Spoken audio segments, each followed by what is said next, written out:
11월 13일 민수기 34장 1절에서 29절 말씀으로 기업이 될 땅에 대해서 말씀 묵상하겠습니다. 여호와께서 주신 가나안 땅의 사방 지경에 대해서 보겠습니다. 여호와께서 모세에게 말씀하여 이르시되 너는 이스라엘 자손에게 명령하여 그들에게 이르라. 너희가 가나안 땅에 들어가는 때에 그 땅은 너희의 기업이 되리니 곧 가나안 사방 지경이라. 모세가 사명을 마치는 때가 이제 가까워졌죠. 이제 가나안을 정복하러 들어갈 준비를 모두 마쳐가자 하나님은 모세에게 정복할 땅에 대하여 사방 경계를 알려주십니다. 이 땅은 여호와께서 아브람과 쪼갠 짐승을 놓고 햇불 언약을 맺을 때 이미 주시기로 약속된 땅입니다. 창세기 15장 18절이죠. 이날에 여호와께서 아브람과 더불어 언약을 세워 이르시되 내가 이 땅을 애굽 강에서부터 그 큰 강 유브라데까지 내 자손에게 주노니. 이처럼 기록을 남겨주셨어요. 성경을 자세히 읽어보면은 이 땅에 대한 약속을 아브라함에 이어서 이삭과 야곱에게 그리고 모세에게도 이 약속을 재확인시켜 주시며 이스라엘 백성이 소망을 잊지 않고 살도록 인도하심을 볼 수 있습니다. 오늘날 이렇게 전쟁을 하면서도 그 땅을 지키는 이스라엘 백성은 아브라함과 하나님과의 그 약속을 지키고 그 땅이 자기들 것이라는 것을 확실히 믿고 있기 때문이죠. 하나님의 약속은 불변하여 이스라엘이 광야에서 여러 번 불순종하는 일들이 허다했지만은 그 약속을 이루도록 인도하시는 신실하신 하나님이십니다. 하나님은 이스라엘에게 애굽 강에서부터 유브라데 강 기슭까지 이스라엘이 차지할 땅으로 주셨지만은 실상은 그들은 가나안 원주민을 다 멸절시키라는 하나님의 뜻을 어김으로써 약속으로 주신 땅을 다 차지한 적이 없습니다. 그들이 하나님이 주신 사방 지경을 다 차지하지는 못했지만 가장 많이 영토를 확보했을 때는 다윗 왕과 솔로몬 시대였습니다. 역대하 9장 26절입니다. 솔로몬이 유브라데 강에서부터 블레셋 땅과 애굽 지경까지의 모든 왕을 다스렸으며 하나님이 약속하신 애굽 강에서부터 유브라데 강 기슭까지 거의 다 차지할 때죠. 이처럼 하나님은 우리들에게 크게 축복하고 싶어 하시는 분입니다. 우리의 불순종이 그 축복을 다 누리지 못할 뿐입니다. 그러므로 이제라도 성령의 인도하심에 귀 기울이고 하나님의 말씀을 지켜 행하는 삶을 살아가는 은혜가 저와 여러분에게 있기를 바랍니다. 3절 말씀입니다. 너희 남쪽은 에돔 곁에 접근한 신강야니 너희의 남쪽 경계는 동쪽으로 염해 끝에서 시작하여 돌아서 아그라빔 언덕 남쪽에 이르고 신을 지나 가데스 바네아 남쪽에 이르고 또 하살라다를 지나 아스몬에 이르고 아스몬에서 돌아서 애굽 시내를 지나 바다까지 이르느니라. 하나님이 주실 남쪽의 국토는 동쪽에 있는 염해 즉 사해의 끝에서부터 시작하여 남쪽으로 애굽 시내를 지나 서쪽으로 지중해에 이른다고 하십니다. 이곳은 천연적인 요새로 둘러싸여 위치한 곳이에요. 그래서 이스라엘을 자연적 조건으로 지켜주시는 하나님의 은혜이며 이 국경선은 유다 지파에 의해서 수비하게 됩니다. 또 6절 말씀 보겠습니다. 서쪽 경계는 대가 경계가 되나니 이는 너희의 서쪽 경계니라. 서쪽은 지중해 해안을 이렇게 쭉 내려오면서까지 말하는 거죠. 유대인들은 서쪽 지중해를 갖다가 큰 바다라는 개념을 가지고 있어서 여기서도 대해라고 이렇게 말씀이 기록되어 있습니다. 7절 북쪽 경계선 보겠습니다. 북쪽 경계는 이러하니 대에서부터 호르산까지 그어라. 호르산에서 그어 하맛 어기에 이르러 스닷에 이르고 그 경계가 또 시브론을 지나 하살 에난에 이르나니 이는 너희의 북쪽 경계니라.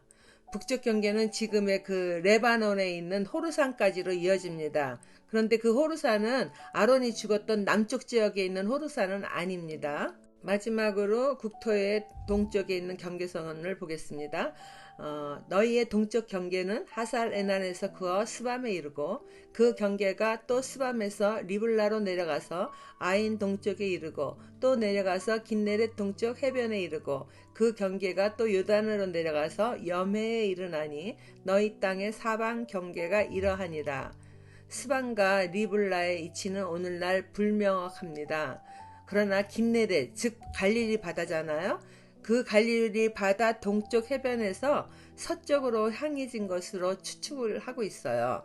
갈릴리 바다는 요단강으로 내려가 사해까지 모두 그렇게 이스라엘이 정복한 가나안 땅의 동쪽 경계가 됩니다. 13절 말씀 보겠습니다.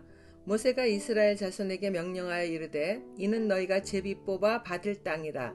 여호와께서 이것을 9지파 반쪽에게 주라고 명령하셨나니 이는 루벤 자손의 지파와 갓 자손의 지파가 함께 그들의 조상의 가문에 따라 그들의 기업을 받을 것이며 므낫세의 반쪽도 기업을 받았음이니라. 이 두 지파와 그 반지파는 여리고 맞은편 요단 건너편 곧 해돋는 쪽에서 그들의 기업을 받으리라. 이와 같이 차지할 땅을 약속받았지만은 이들은 그곳에 사는 원주민들을 전부 멸절하지 못해 다 차지하지는 못합니다. 하나님은 모세에게 이처럼 차지할 땅을 알려주시면서 그 땅을 제비 뽑아 9지파와 므낫세 2분의 1지파인 반지파 말하는 거죠. 그렇게 그들에게 주라고 명령하십니다. 하나님께서도 루벤 자손과 갓 자손의 지파와 므낫세 반지파가 요단 동편 땅을 받은 것을 인정하셔서 요단 서편 땅은 9지파와 므낫세 반지파만 제비 뽑으라 하시는 거죠. 여기까지가 앞으로 제비 뽑을 땅의 사방 지경이고 다음은 그곳에서 기업의 땅을 나누기 위하여 각 지파에서 한 지간씩을 택한 내용입니다. 적용 질문 드립니다.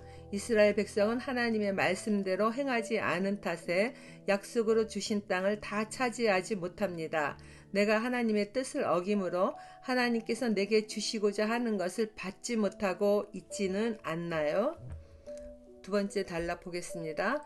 기업의 땅을 나누기 위하여 세운 각 지파의 지휘관. 16절입니다. 여호와께서 또 모세에게 말씀하여 이르시되 너희에게 땅을 기업으로 나눌 자의 이름은 이러하니 제사장 엘르아살과 눈의 아들 여호수아이니라. 너희는 또 기업의 땅을 나누기 위하여 각 지파의 한 지휘관씩 택하라. 그 사람들의 이름은 이러하니 유다 지파에서는 여분네의 아들 갈렙이요 시므온 지파에서는 암미후스의 아들 스무엘이요 베냐민 지파에서는 기슬론의 아들 엘리다시요 단 자손 지파에서는 지휘관 요글리의 아들 붓기요 요셉 자손 므낫세 자손 지파에서는 지휘관 에봇의 아들 한니엘이요 에브라임 자손 지파에서는 지휘관 십단의 아들 그무엘이요 스불렌 자손 지파에서는 지휘관 바르낙의 아들 엘리사반이요 이사갈 자손 지파에서는 지휘관 아산의 아들 발디엘이요 아셀 자손 지파에서는 지휘관 슬로미의 아들 아히우시요 납달리 자손 지파에서는 지휘관 암미후스의 아들 부다헬이라 하셨느니라. 이들이 여호와께서 명령하사 가나안 땅에서 이스라엘 자손에게 기업을 받게 하신 자들이니라. 가나안에 들어서서부터는 이제 제사장 아론은 이미 죽었고요. 또 모세 또한 이제 가나안에 들어가지 못하고 이제 곧 세상을 떠나게 되기 때문에 이제부터는 이스라엘을 지도하는 사람이 엘르아살과 여호수아 이 두 사람이 아론과 모세를 대신하여 기업 나누는 것도 지휘하게 됩니다. 그리고 각 지파마다 지휘관들의 이름이 기록되었는데 유다 지파와 시므온 그리고 베냐민 지파는 지휘관이라는 명칭을 붙이지 않습니다. 그 이유는 이들이 분배받는 땅은 예루살렘과 베들레헴이 있는 남쪽 지역이에요. 성소가 있는 예루살렘 땅은 이스라엘에게서 가장 중요하게 여기는 땅이잖아요. 오늘날도 그 예루살렘에 성전을 짓기 위해서 팔레스타인과 계속 전쟁이 끝나지 않고 있는 것을 우리가 볼 수 있습니다. 예루살렘이 있는 남쪽 땅은 지휘관이라는 이름을 명명하지 않는 거예요. 하나님께서 친히 통치하신다는 사실을 강력하게 암시하는 것이죠. 또한 아직도 가나안에 들어가기 전인데 아홉 지파와 므낫세 반지파에서 기업의 10명의 지휘관을 세울 뿐 아니라 땅을 분배하기 위하여 제비를 뽑지 않았는데도 남쪽 땅을 차지한 그 지파로부터 북쪽의 땅을 차지한 지파 순서대로 모세가 기록한 것을 봅니다. 적용 질문입니다. 내가 구원을 위해 대표가 되어 섬겨야 할 사람은 누구입니까? 기도하겠습니다. 하나님 아버지, 하나님께서 약속하여 주신 땅을 이스라엘 백성이 다 차지하지 못한 것을 보면서 우리 자신을 돌아보기 원합니다. 하나님은 우리가 바라고 생각하는 것보다 우리를 더 많이 축복하시기를 원하시는데 그 은혜를 다 누리지 못하는 것은 저희의 불순종과 죄악이기에 이 시간 회개하기 원합니다. 이제부터라도 인생의 남은 시간은 최선을 다하여 하나님의 뜻을 따라 살아가기를 예수님 이름으로 기도드립니다. 아멘.